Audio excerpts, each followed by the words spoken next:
What's up, everyone? In this video, I'm going to walk you through how I trade SPX levels. So if you haven't already, be sure you're following me. Hit that thumbs up button and hit that bell icon so you do not miss on any upcoming videos. Let's get right to this. Keep in mind, this is going to seem very, very simple, but I went through a lot of trial and error to narrow it down to this. So let's get right with it. So let me see the best example here. So I guess I want to start with the trade I had today. It was a losing trade. I had a winning and I had a losing trade. Okay, so I'm going to start with them two. Then I'm going to touch on another example. But so the first trade I took was based off this 5-6-20 reject area.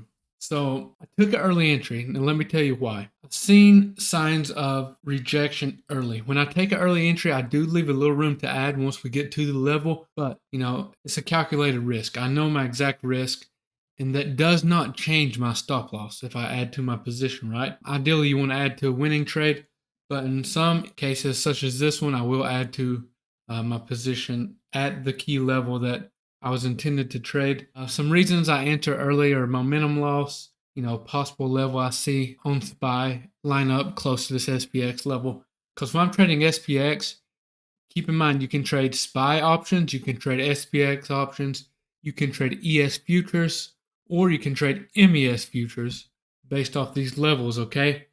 This is what I'm trading 90 to 99% of the time. So now my stop loss was still the same, 5-minute close above, 5-minute open, above 5-6-21, and I followed my plan.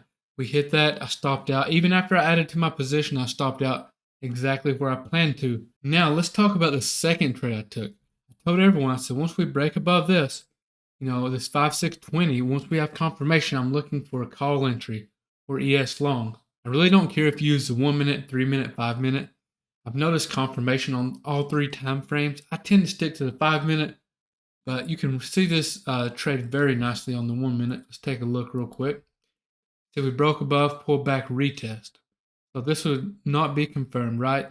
We need to push up, come back down, retest that key level, close of that candle to confirm our entry for calls or ES longs. Stop, of course, will be below that candle or below the key level, 5-minute, or whatever time frame you entered on. Typically, that's what I follow for my stop loss. And ideally, I like to play these level to level. Like I told everyone, this 5-6-4-3 was my final price target on this trade if we got continuation. But we trimmed once we had this move up. Stop loss moved to entry on the remaining position, and I got stopped out. So still a nice profit. The SPX contracts move really nice. I prefer trading SPX options over SPY options for a few different reasons, but whatever works for you is fine. So now let's talk about another type of trade, another setup. Now I like this example. Let's go back to the 5-minute where we can see it right here. A little bit later during the day, but this is exactly what I want to see for a bounce. Perfect example.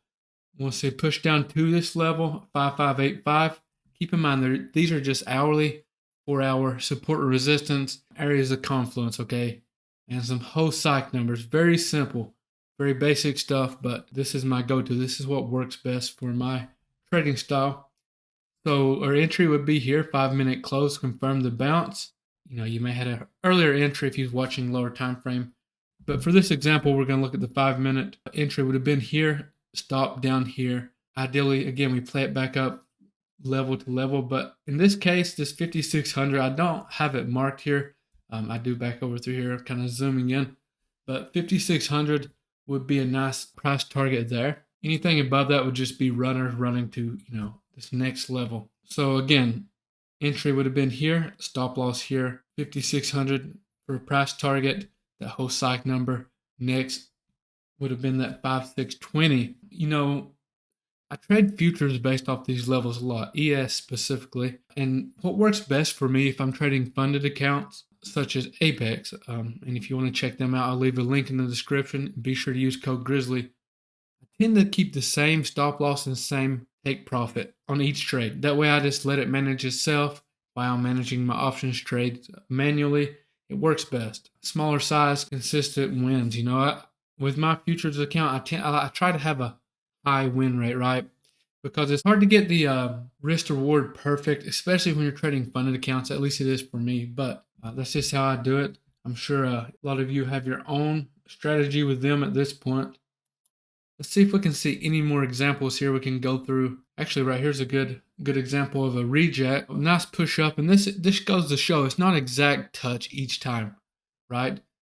A lot of times these are more of an area. So once we see a clear sign of reversal, such we hit here, we would have got in, opening of this candle, stop loss would have been above this key level. Or, if you wanted to manage your risk a little tighter, it could have been above this candle wick here. And of course, that 5,620 would have been one of our price targets. So we would have come down, hit, sold half our position or so.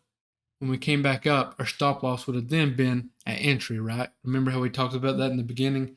Once I trim, I move my stop loss to entry. Very important that you manage your trades. After that first trim, I do not like to let my runners go red.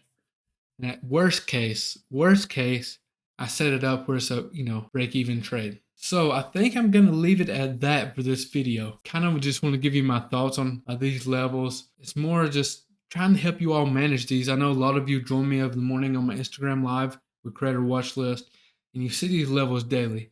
So I just wanted to give you an insight on how I trade them. Yes, I'm watching SPY. I'm watching volume on SPY. But, watching price action to me is more important. Just like I was talking about here. Ideally, waiting on retest and waiting on reversal candles, whether it be the 1, 3, or 5 minute. Just keep in mind the lower time frames tend to be a little more risky to enter off of. But that's all for this video. If you have any questions, feel free to reach out to me. And as always, I appreciate all of you. Yeah, that's it. Peace, everyone.